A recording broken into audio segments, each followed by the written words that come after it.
The entire office shook when Tyler Weston burst through the glass doors of the executive suite, his voice booming like thunder in a quiet storm. All department leads. Conference room. Now, I froze at my desk in the operations bullpen, my coffee mug halfway to my lips. No one moved at first, not out of confusion, but out of sheer disbelief. In 25 years at Weston Tech Solutions, no one had ever summoned John Harlan like that. John was the backbone. The guy who made sure our cybersecurity contracts with the FBI, NSA, and even the Department of Defense ticked along without a hitch. And now, this hotshot kid, Tyler, the founder's entitled son, fresh from his Ivy League MBA and reeking of overpriced cologne, was treating the place like his personal kingdom. I glanced down the fluorescent-lit hallway, past the humming servers, past the break room with its eternal scent of microwaved leftovers. There he was, John, at the far end, thermos in hand, wearing that faded blue flannel shirt he sported every Thursday without fail. His eyes didn't waver, he just gave a single, deliberate nod, as if he'd rehearsed this betrayal in his sleep. Tyler had inherited the throne just 6 months earlier, after his father, Victor Weston, stepped back into semi-retirement. Victor had built the company from a garage startup into a powerhouse of secure data systems for government agencies. But Tyler? He saw legacy as liability. That morning, he stormed into the basement server room, our dungeon, we called it, eyes wild like he was hunting ghosts. He zeroed in on John, grabbed him by the arm, and hauled him upstairs to the sleek boardroom with its panoramic city views and ergonomic chairs that cost more than my rent. The words hit like a slap. "We don't carry dead weight here anymore." Tyler jabbed a finger at John, treating him like yesterday's trash. "You've been here since dial-up modems, haven't you? That alone tells me everything." The room went silent. Breaths held like we were witnessing an execution. John didn't react, no outburst, no defense. He set his thermos down gently, nodded once more, and walked out. On his way past my cubicle, he paused, looked me square in the eye, not with anger, but with a quiet knowing, and whispered. He just pulled the pin on his own grenade. Then he was gone, leaving behind an air thick with unspoken dread. Like the calm before a hurricane rips through your hometown. The office felt heavier after that, like the walls were closing in. Tyler paraded back to his corner office, posting on LinkedIn about streamlining for peak innovation. He called it operational agility, but we knew it was just ego.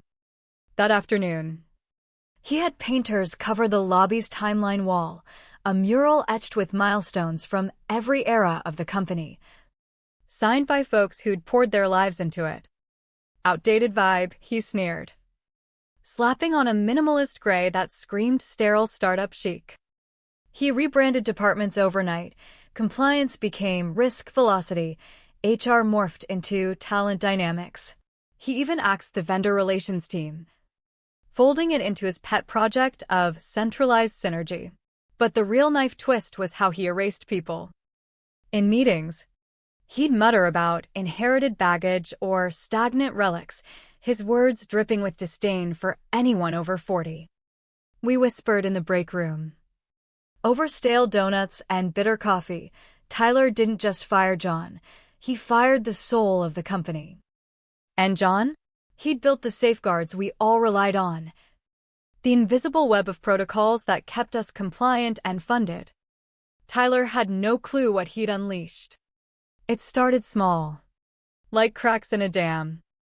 John's workstation locked down the moment his badge deactivated, hardware-level encryption kicking in, sealing files tighter than Fort Knox. IT scrambled, but every attempt bounced back with error codes no one could crack. "He must have booby-trapped it," one tech muttered. But we knew better. John hadn't trapped it. He designed it that way for security. By evening, the whispers turned to worry. Our DoD contract renewal pinged with a warning. Key personnel verification required. Tyler laughed it off. That old-timer was just a paper pusher. We'll assign a newbie. But the system wouldn't budge. John's fingerprints were everywhere in the code. The clauses. The very architecture of our compliance framework. He'd embedded fail-safes years ago. After a near-miss audit in 2012, ensuring that if a non-replicable asset like him was removed without proper handover, it triggered automatic reviews. Tyler, too busy golfing with investors, never bothered to read the fine print. The next day, the air in the office turned sour, tension coiling like a spring ready to snap. Tyler renamed more teams, firing off memos about eliminating complacency. But then the calls started. First, a polite inquiry from the NSA procurement office. We need to confirm John Harlan's status. My coworker, Sarah, the overworked assistant who'd handed Tyler the renewal docs, stammered. He's no longer with us. Silence on the line. Then a click. By lunch, 2 more agencies rang, FBI and Homeland Security, all echoing the same demand. Sarah's hands shook as she noted it all, her usual optimism cracking under the weight. Tyler barked orders. Forward them to legal. We're modernizing, not babysitting fossils. But legal was scrambling too. Their access to compliance logs vanished, wiped by a rotating encryption key John had maintained solo. It was his masterpiece, a zero-trust system that shifted quarterly, invisible unless you knew the rhythm. Sarah spent hours in the server room with a frantic IT consultant, emerging red-eyed and defeated. It's like the building's rejecting us, she whispered to me later, her voice breaking with the first hints of betrayal's sting. Digging deeper, a junior analyst named Mike unearthed an old memo from 2010. Buried in the archives, key person continuity risk, Harlan. J. It detailed Clause 47C. A federal rider in our contracts naming John as the irreplaceable custodian for sensitive data protocols. Removal without board-approved succession? Instant breach. Triggering audits and freezes. Mike flagged it. But Tyler dismissed it with a wave. Archive that crap. We're not running a museum. Mike didn't delete it, instead. He cross-referenced vendor logs, spotting redacted entries, all tied to John's oversight. Blank dates. Scrubbed terms. A deliberate veil. He showed Sarah, who paled. This goes to the board, she said, her loyalty fracturing as the reality sank in.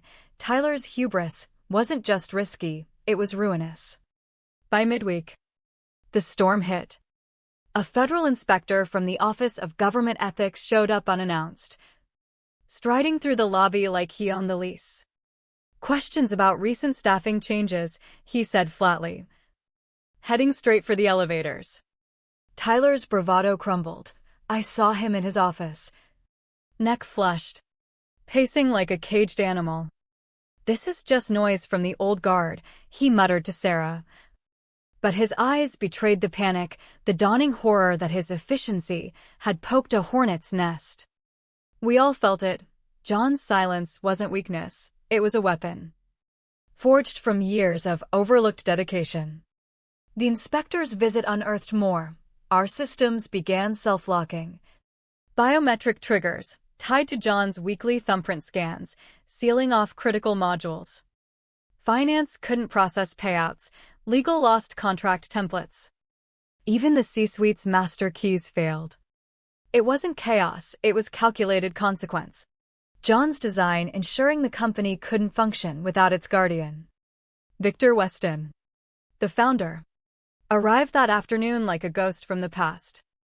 No entourage, just his weathered briefcase and a scowl that could curdle milk. He'd been enjoying retirement in Florida, but whispers of the mess pulled him back. He bypassed reception, marching to Tyler's strategy huddle where the kid was spouting buzzwords like pivot to agility. Victor interrupted, heard from Jenkins at NSA, logs are unreadable. Flagged a key person breach. Tyler grinned weakly. Yeah, Dad. I cut loose that dinosaur Harlan. We're going agile now. Victor's face hardened. Betrayal etching deeper lines. You fired John Harlan, he repeated, voice low and lethal. Tyler shrugged it off. But Victor stormed out, heading to the basement archives. I trailed discreetly, heart pounding. He unlocked a forgotten drawer with an old key, pulling a slim black folder, Clause 47C. Signed by federal overseers in 2010. It spelled doom if John was ousted without protocol. All contracts entered probation, with ethics reviews mandatory. Victor slumped in John's old chair, whispering, My fool of a son just torched everything I built. Upstairs, Tyler's phone buzzed incessantly. Sarah handed him a legal brief, Clause 47C activated. His color drained. We can spin this, he stammered. Victor re-entered, folder in hand. No spin fixes stupidity. Auditors arrived quietly, their presence sucking the oxygen from the floor. They demanded John's digital signature. Tyler's bluff failed. Within hours, $75 million in contracts froze. Then the tripwire. John's ethics protocol auto-reported shady deals, like Tyler's no-bid award to his buddy's firm. Whispers turned to accusations, leadership imploded. The CFO bolted, VPs resigned. Tyler huddled alone, staring at a locked screen, muttering denials as his world unraveled. Sarah, frayed and desperate, emailed John from her personal account, a plea for mercy. His reply? A cold PDF. Severance declined, Clause 47C irrevocable. It listed conditions he'd foreseen, unauthorized rewrites, post-firing signings, ethical lapses all met, permissions revoked. Farewell. The board convened. Victor called John personally, begging his return. John's response, I already walked away. The vote ousted Tyler, his nameplate vanished overnight, his access severed. He slunk out, defeated, the weight of his arrogance crushing him. Janet Mills, John's quiet protege from the basement, stepped up as interim CEO. No fanfare, she focused on mending the fractures. John? He flew to D.C., accepting a federal advisory role with veto power over firms like ours. His one demand, Weston Tech blacklisted for 5 years. Not personal, structural justice. The office hushed. Vendors fled. Partnerships dissolved. In D.C., John sipped from his thermos, watching from afar as the empire he'd protected crumbled under neglect.